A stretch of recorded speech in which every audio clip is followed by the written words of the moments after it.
हम CSIR net जून 2023 का एक प्रॉब्लम सॉल्व करेंगे।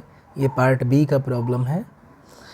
इस प्रॉब्लम में दिया हुआ है कि suppose S is infinite set, S यहाँ पर दिया हुआ है इनफाइनाइट सेट है, और assuming that axiom of choice holds, axiom of choice कह रहा है कि यहाँ पर होल्ड कर रहा है, तो which of the following statement is true, हमें जो करेक्ट स्टेटमेंट है वो फाइंड आउट करना है। तो इस प्रॉब्लम में हम क्या करेंगे, ये चूँकि पार्ट बी का प्रॉब्लम है, इसमें एग्जैक्टली एक ही करेक्ट आंसर होगा, तो हम 3 ऑप्शन को डिस्कार्ड करेंगे।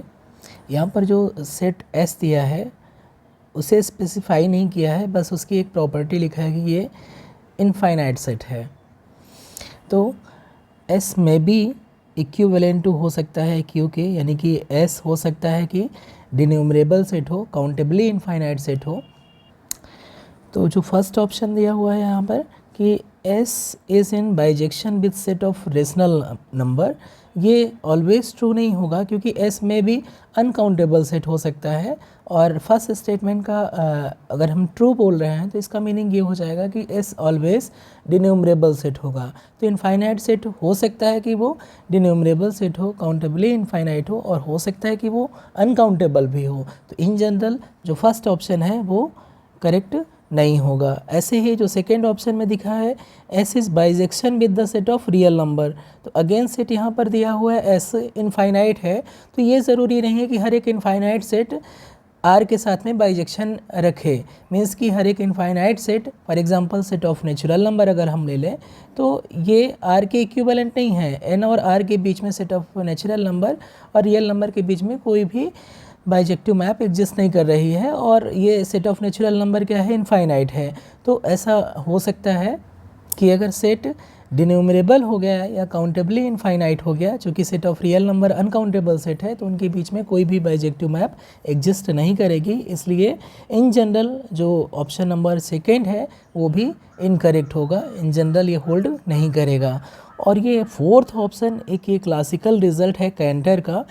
इन्होंने प्रूफ किया था कि A अगर कोई भी सेट है तो A can not be equivalent to power set of A, यानी कि A और power set of B, power set of A के बीच में कभी भी कोई भी बाइजेक्टिव मैप एग्जिस्ट नहीं करेगी। There exist no bijective map, there exist no bijective map between any set A to its power set। अगर कोई भी सेट दिया हुआ है तो उसके पावर सेट और उस सेट के बीच में कभी भी बाइजेक्टिव मैप एग्जिस्ट नहीं कर सकती है। तो फोर्थ ऑप्शन में कह रहा है S is bijection with power set of S, तो ये भी इन जनरल इनकरेक्ट हो जाएगा। ये एक रिजल्ट है, कैंटर्स थ्योरम कहलाती है, तो इसकी वजह से हम इसको भी डिस्कार्ड कर सकते हैं, और एक ही ऑप्शन हमारे पास बचता है, तो ये ऑप्शन यहाँ पर करेक्ट हो जाएगा। एक पॉइंट यहाँ पर नोट करने लायक है कि यहाँ पर अगर कोई सेट S फाइनाइट होता, अगर S फाइनाइट है तो ऑब्वियसली इसमें नंबर ऑफ S की कार्डिनलिटी कुछ ना कुछ फाइनाइट होगी। सपोज करिए N है और S क्रॉस S की उसके इसमें जो कार्डिनलिटी हो जाएगी वो N स्क्वायर हो जाएगी। तो अगर S फाइनाइट होता तो डेफिनेटली S और S क्रॉस S कभी भी इक्विवेलेंट नहीं हो सकते हैं, दोनों के बीच में बाइजेक्टिव मैप एग्जिस्ट नहीं कर सकता है। लेकिन यहाँ पर S दिया है इनफाइनाइट, और एक्चुअली हम प्रूफ कर सकते हैं इससे स्ट्रॉन्गर रिजल्ट कि axiom of choice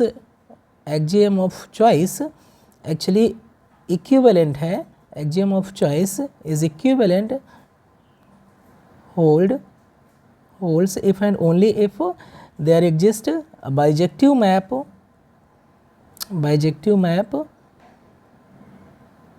for any set S, for any infinite set S, map from any infinite set S to S cross S। अगर हमारे पास S कोई भी इनफाइनाइट सेट है तो S से S क्रॉस S में definitely एक बाइजेक्टिव मैप एग्जिस्ट करेगी, अगर हम सोच रहे हैं कि एक्सियम ऑफ चॉइस होल्ड करे। यानी कि अगर हम ये एज्यूम करें कि एग्जाम ऑफ चॉइस होल्ड नहीं कर रही है तो एक हम इनफाइनाइट से फाइंड आउट कर सकते हैं कि S से S क्रॉस S में कोई भी बाइजेक्टिव मैप एग्जिस्ट ना करे, no bijective map, no bijection. ठीक है, तो actually exam of choice equivalent हो जाता है कि कोई भी इनफाइनाइट सेट हो तो उस सेट से S क्रॉस S में एक बाइजेक्टिव मैप जरूर एग्जिस्ट करेगी। इनफैक्ट इसको और एक्सटेंड कर सकते हैं, S to S cross S नहीं, बल्कि इसको क्या कर सकते हैं, S to the power n कर सकते हैं। n बिलोंग कर रहा है कोई भी नेचुरल नंबर n में, यानी कि S से S to the power n में एक बाइजेक्टिव मैप होल्ड करेगी अगर S इनफाइनाइट सेट है और n कोई भी नेचुरल नंबर है। Sn का मीनिंग यहाँ पर है Cartesian product S cross up to n time, n copy of S। तो ये एग्जाम ऑफ चॉइस इस रिजल्ट के इक्विवेलेंट हो जाता है। तो डायरेक्ट हम यहाँ से थर्ड ऑप्शन को भी डायरेक्ट कर सकते हैं और चाहे तो 3 ऑप्शन डिस्कार्ड करके भी कर सकते हैं, जो भी आपको बेटर लगे आप कर सकते हैं। उम्मीद है ये वीडियो आपको हेल्प करेगा और सारे कॉन्सेप्ट क्लियर हो गए होंगे। Thank you for watching.